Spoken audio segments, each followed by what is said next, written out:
नमस्कार. नाशिक जिल्ह्यातील आदिवासी भागातील उपजिल्हा रुग्णालय इगतपुर येथे राष्ट्रीय कुटुंब कल्याण कार्यक्रमाअंतर्गत दुर्बिणीद्वारे स्त्री नसबंदी शस्त्रक्रिया शिबिराचे आयोजन करण्यात आले आहे आणि ह्या शिबिरास माझे मित्र डॉक्टर वसंत केरोजी जमजाडे, स्त्रीरोगतज्ञ तथा दुर्बीणद्वारे स्त्री नसबंदी शस्त्रक्रियेमध्ये विशेषज्ञ असलेले शस्त्रक्रिया करण्यासाठी येणार आहे. म्हणून त्यांच्या भेटीसाठी मी नाशिक येथून इगतपुर येथे मुद्दामूनच गेलो आणि असा हा माझा 63 वर्ष वयाचा मित्र, एक बायपास आणि 2 अँजिओप्लास्टी झालेला मित्र अजूनही शस्त्रक्रिया करीत आहे. आणि 63 शस्त्रक्रिया केल्यानंतर तो जेव्हा बाहेर आला तेव्हा त्याच्या चेहऱ्यावर 30 वर्षाच्या तरुणाचा उत्साह आणि कुठल्याही प्रकारचा थकवा मला जाणवला नाही. आणि अशा ह्या मित्राची ओळख करून मी देत आहे.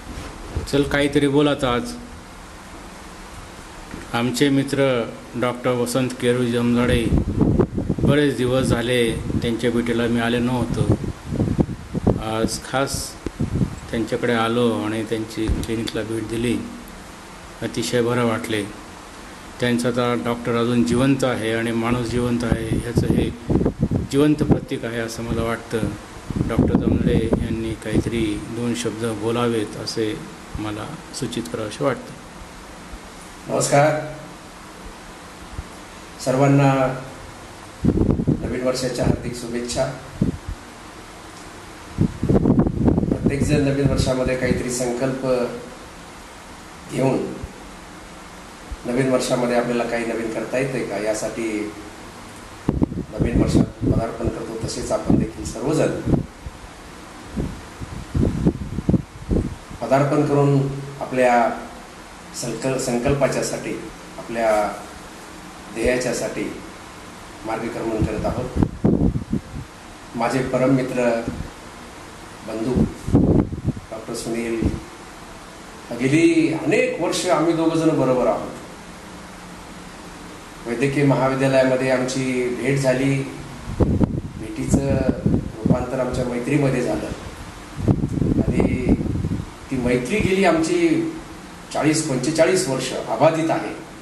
आणि ती मैत्री तिथंच थांबली नाही, तर त्या मैत्रीचं आमचं एकमेकांच्या बरोबरचं जे नातं आहे ते घरातल्या व्यक्तींच्या बरोबर नातं जे असतं त्याच्यापेक्षा मोठं नातं आमचं गेल्या अनेक वर्षाच्या या प्रदीर्घ प्रवासामध्ये निर्माण झालेलं आहे.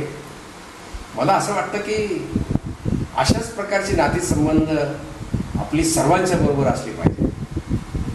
आणि मग जर का अशा प्रकारचे नातेसंबंध आपल्या सर्वांच्या बरोबर असतील तर मला असं वाटतं एकमेकांच्या मनामध्ये जो काही आदरभाव आपल्यामध्ये निर्माण होईल किंवा टिकून राहील त्याच्यापेक्षा मोठं काहीच नाही. आज सकाळीच आम्ही दोघंजण घरी बसलेला असताना चहा पाणी घेत होतो आणि मग आम्हाला आमच्या कॉलेजचे दिवस आठवले. आमच्याबरोबर कोण होतं, ती मित्र कशी होती, आम्ही कसे खेड्यावरून तिथे गेलेलो होतो आणि आम्ही कसं त्या ठिकाणी एकमेकांच्या बरोबर राहून ते वैद्यकीय शिक्षण घेत होतो. त्यामध्ये आज आम्ही सकाळी काही मित्रांना फोन देखील लावले. त्या मित्रांना इतका आनंद झाला आमचे आवाज ऐकून आणि त्यांचा आवाज ऐकून देखील आम्हाला खूप आनंद झाला. आणि त्या आनंदामध्ये आम्हाला असं ते पहिले दिवस आमचे आठवले.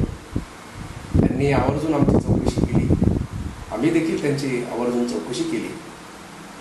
वयाने जरी मोठे झालेला असो तरी आमची जी काही वैचारिक बांधिलकी आहे त्यावेळेस ती आज देखील आम्हाला त्यांच्या चर्चेतून जाणवली, आमच्या चर्चेतून त्यांना जाणवली. हीच खरी ऊर्जा आहे मला असं वाटतं पुढे जगण्यासाठी. आणि ही जर का ऊर्जा आपल्याला टिकवायची असेल तर कोणाकडे किती संपत्ती आहे, कोण किती मोठा आहे, याच्यापेक्षा आपल्याकडे एकमेकांच्या बरोबर देवाणघेवाण करण्यासाठी विचारांची किती मोठी सिधुरी आहे हे फार महत्त्वाचं आहे मला असं वाटतं. आणि मग हे मला असं वाटतं जपलं की बाकीच्या सर्व त्या बाबी आहेत त्या आपल्याला गौण वाटायला लागतात आणि आपलं पुढचं जे आयुष्य आहे ते आपल्याला चांगल्या प्रकारे जगता येऊ शकतं. असं आम्हाला आजच्या आमच्या मित्रांच्या चर्चेतून जाणवलं. मग आम्ही एक संकल्प केला की त्यावेळेसची जी आपली समकालीन मित्र होती त्या सर्व मित्रांना फोन करायचा आणि त्यांना एकत्र करायचं आणि त्यावेळेसच्या ज्या जुन्या आठवणी होत्या त्यांना एकत्रित बसून उजाळा द्यायचा.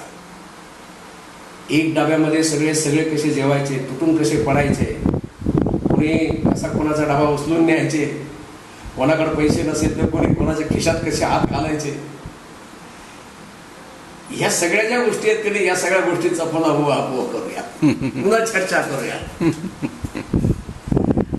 खूप आनंद वाटला आणि मला असं वाटतं की नवीन वर्षामध्ये आपण हे सगळेजण करू. आधी एक नवीन पुन्हा पुढची अनेक वर्ष जगण्यासाठी ऊर्जा निर्माण करू अशी अपेक्षा मला असं वाटतं व्यक्त करण्यामध्ये काही वावगं नाही आहे. सुनील खरं म्हणजे खूप आमचा असं कॉलेजपासूनचा एकदम डायनॅमिक मित्र आहे. म्हणजे अतिशय प्रामाणिकपणे प्रत्येक गोष्ट करायची असेल तर ती प्रामाणिकपणे करायची, जीव ओतून करायची. त्याच्यामध्ये ती करत असताना कुठलाही स्वार्थ हेतू ठेवायचा नाही, निर्भेळपणे करायचं, पारदर्शक पद्धतीने करायचं. त्याच्यातून त्याला काय मिळेल असा कधीच त्याने डोक्यामध्ये त्याचा विचार आणला नाही आणि तो विचार घेऊनच तो आजही सगळ्या मित्रांना भेटतो. कधीही कुणाकडून कुठल्याही स्वरूपाची अपेक्षा ठेवत नाही. मला असं वाटतं की हे मोठेपण जे आहे हे मोठेपण फार कमी लोकांना जमतं. सुनील आमच्यामध्ये तसा आहे. सकाळी जेव्हा चर्चा करत होतो तेव्हा कॉलेजमधल्या किंवा आमच्या नोकरीच्या बाबीमधल्या खूप गोष्टींना आम्ही उजाळा दिला आणि खूप असं आत्मिक समाधान वाटतं. आम्ही वेगवेगळ्या ठिकाणी जातच असतो, भेटतच असतो, लोकांच्याबरोबर संवाद साधतच असतो आणि हे सगळं करत असताना प्रत्येकाला आपलं जे कुटुंब आहे त्या कुटुंबाच्या विषयी एक वेगळा आदर असतो. तो आदर असलाच पाहिजे. शेवटी आपण त्यांच्या आधारेच हे सगळं काही पुढं नेत असतो. प्रत्येकाच्या कुटुंबामध्ये सारखंच वातावरण असतं असं नाही. काहींच्या ठिकाणी थोड्याफार प्रकारे मागे पुढे असतं, पण सगळेजण आपण त्याला घेऊनच बरोबर चाललेला असतो. सगळ्यांची कुटुंब देखील आता स्थिर स्थावर झालेली आहे. सकाळी आमच्या एका मित्राने सांगितलं, प्रदीप गायकवाड, प्रदीप तसा खूप असा चांगला आमचा मित्र, माझा मुलगा लंडनमध्ये आहे म्हणे आणि तो फेसबुकमध्ये आहे. आम्हाला इतका आनंद झाला की एक सर्वसामान्य माणूस त्याच्या वैवाहिक जीवनातून कुटुंबातून पुढे आलेला मुलगा तो आज एका मोठ्या वैद्यकीय महाविद्यालयामध्ये प्राध्यापक विभाग प्रमुख म्हणून काम करतो. लोकांना वैद्यकीय शिक्षण देऊन त्यांचं आरोग्य चांगलं ठेवण्याचं काम करतो, लोकांना वैद्यकीय शिक्षण देतो आणि ते करत असताना त्याने त्याची देखील पुढची पिढी ती जास्त चांगली कशी होईल, लोकांना पुढची पिढीसुद्धा चांगली कसं ज्ञानाच्या माध्यमातून जागरूक करेल, सतर्क करेल यासाठी प्रयत्नशील आहे. ही मला वाटतं किमया एका संशोधकापेक्षा काही कमी नाही. फेसबुकमध्ये काम करतो मुलगा म्हटल्यानंतर आम्हाला खूप आनंद वाटला. त्यामुळे कारण प्रदीप हा खूप मितभाषी मुलगा होता, खूप चांगला, सगळ्यांच्या बरोबर अतिशय सौम्य पद्धतीने बोलणार, कधी कोणावर चिडणार नाही, राग आला तरी शांतपणे ऐकून घेणार. त्यामुळे त्याच्याबरोबर बोललो तर आम्हाला आज खूप बरं वाटलं. अशीच आमची खूप मित्र आहेत की जी वेगवेगळ्या क्षेत्रामध्ये, वैद्यकीय क्षेत्रामध्ये त्यांनी वेगवेगळ्या शाखेमध्ये त्यांनी विशेष ज्ञान मिळवलेलं आहे आणि ती समाजासाठी वापरत आहेत. हीच खरी जनसेवा आहे.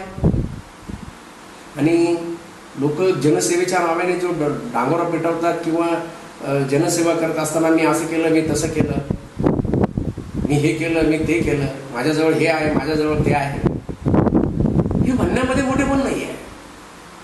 मोठेपण आहे तुम्ही करताय आणि तुमच्या करण्यामुळे कोणाचं तरी जीवन सुखी, समृद्धी, संपन्न होत आहे, त्याच्या जीवनामध्ये आशावाद निर्माण होतो, आनंद निर्माण होतो, हे मोठेपण आहे.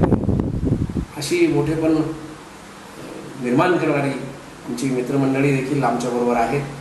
त्यांच्या समवेत मी देखील खरीचा वाटा थोडाफार उचलत आहोत आणि पुढे मोठ्याने हे काम घेत आहोत.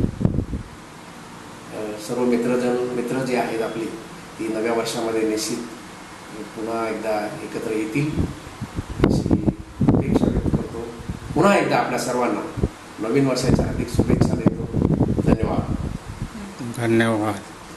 डॉक्टर जमदडे सरांनी मैत्रीचा गौरव योग्य शब्दातीने योग्य पद्धतीनं केला हे मला अप्रूप वाटतं. अशी आमची बरीच मित्रमंडळी आहेत. विजय मेडिकल कॉलेजमध्ये शिकत असतानाची सगळी बॅचमेट आहेत. प्रत्येकाचा गौरव करीत आम्ही बसलो तर कदाचित आम्हाला आयुष्य पुरणार नाही अशी परिस्थिती आहे. म्हणून त्यांनी एक दोन उदाहरणं घेऊन हे सांगितलं. त्याच्यामध्ये डॉक्टर बन्सींचा जास्तच गावगावा केला तसं काही नाही. मी अतिशय सामान्य माणूस आहे, पण सामान्य गुणांची किंमत जर ओळखली लोकांना तर मग तो माणूस सामान्य वाटतं असंच मला वाटतं. धन्यवाद डॉक्टर वसंत जमधाडे. कीर्ती तुमची महान आहे, मूर्ती जरी लहान असली तरी, आणि ती सतत उद्दिंगत होत राहो हीच ईश्वरचरणी प्रार्थना. धन्यवाद.